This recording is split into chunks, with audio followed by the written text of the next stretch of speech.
It's the next day of the week, and it's the best day of the week, Friday. It's Friday, November 10th. I'm Coy Wyatt. This is CNN 10. And before we have some fun, we start today with our ongoing coverage of the conflict between Israel and Hamas. We're giving you not one, but two quick 1-minute reports that dive into different aspects of this story. First up, Hamas tunnels. Israel Defense Forces are continuing their bombardment and invasion of Gaza, saying one of their intentions is to destroy the infrastructure that allows Hamas, the militant fundamentalist Islamic organization, to launch its attacks.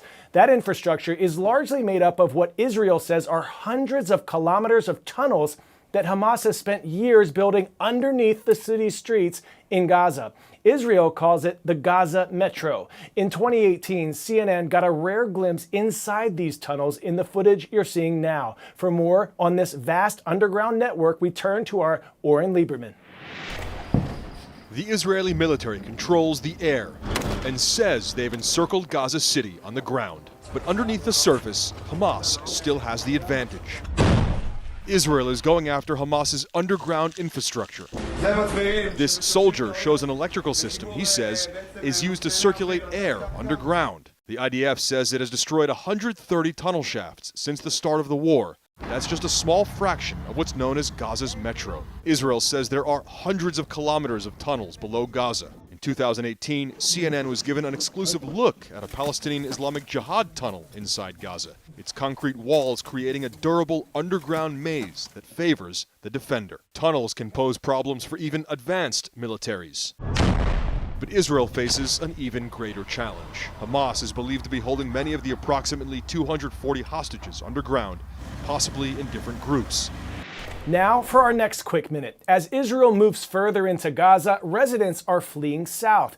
As they walk, they wave white flags, a symbol that for centuries signals that the flag bearer is not fighting. The Hamas-controlled health ministry said this week that more than 10,000 people have been killed in Gaza, with that number largely made up of vulnerable populations, including more than 4,000 children, 2,600 women, and 600 elderly. These numbers cannot be independently verified, though, by CNN. With more on the residents of Gaza, we turn now to our Salma Abdelaziz. Taking only what they can carry, families are fleeing Gaza City. They wave white flags made of anything they can find. And as the sounds of war echo around them, they signal yet again that they are innocents. The Israeli military has been calling for weeks on all those living in the northern part of the Strip to move southwards, most recently opening what it called safe corridors for limited windows of time, pushing thousands here to Salah ad-Din Street, where evacuees describe a harrowing journey. The only way to reach the route is by foot or by cart for those who can find room. There was heavy shelling on our neighborhood and we were forced to flee. We have to use these donkey carts because there's no fuel, he says. They cut everything off to force us out of our homes. The UN calls this exodus forcible displacement and accuses Israel of the collective punishment of some 2 million people.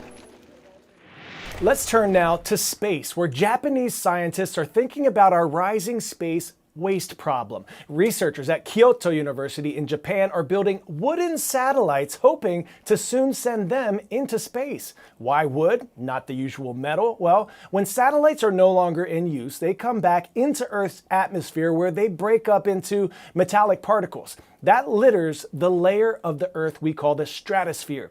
That's the second atmospheric layer of Earth that rises anywhere from 6 to 12 miles above the Earth's surface, depending on where you are on the equator. And we're getting a lot of space debris. In 2021, we sent up nearly 1,400 satellites into space, with scientists worried that this future satellite trash, if you will, could damage the ozone. The Kyoto University researchers say wooden satellites can hold up to metal ones because there's no oxygen in space that can break down the wood. But when the satellite has run its course and it starts rapidly descending back towards Earth, poof, they just turn into gas. They've tested 3 types of wood so far, with the Japanese big leaf magnolia coming up as the winner so far. If all goes well, we might just see a prototype in space next year.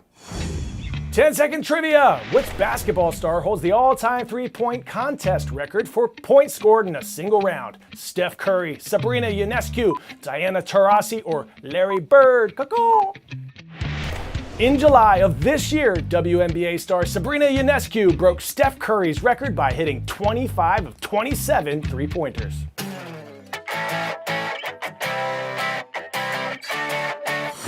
For today's story, getting a 10 out of 10, we're getting secrets of success from one of the hardest working, most focused people you could ever meet. WNBA superstar Sabrina Ionescu plays for the New York Liberty, and she's set to represent Team USA at the Olympics in 259 days. I caught up with her at practice this week to ask some questions just for you. What's up, lovely people? I'm here at practice for Team USA with Team USA and WNBA superstar Sabrina Ionescu, and we are going to learn some tips and tools for success from the GOAT. All right, here we go. What type of challenges did you face growing up, and how did those adversities shape you into the person you are today? There's just so many, but I would say one is not listening to people telling you what you should and shouldn't be.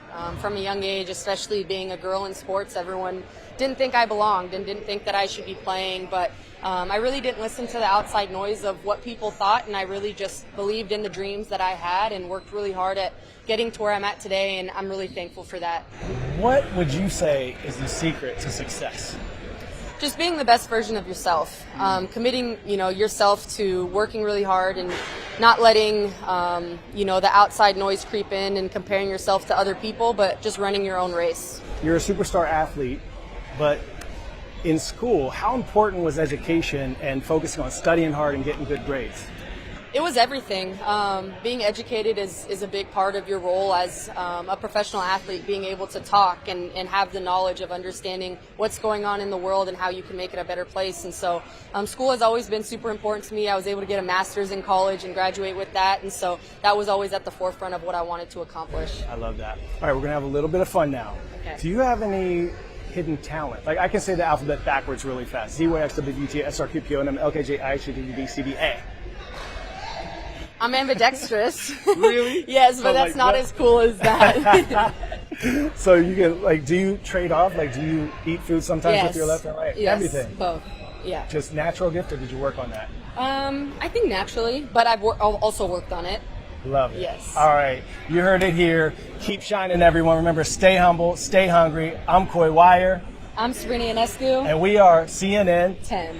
My goodness, from Japan to China, India, Egypt, the Middle East to the moon and infinity and beyond, we've been everywhere this week. We've learned a lot, laughed a little, and we showed a whole lot of love. Shout out to the Cougars of Sutton Middle School in Atlanta, Georgia. It was so awesome visiting your school this week and meeting some of you. Rise up. We are also showing love today to the Bulldogs of Bullis School in Potomac, Maryland. From me and my team, keep shining, superstars. Remember, you are more powerful than you know. I'm Coy Wire. This is CNN 10. It's been a blessing to spend this week with you.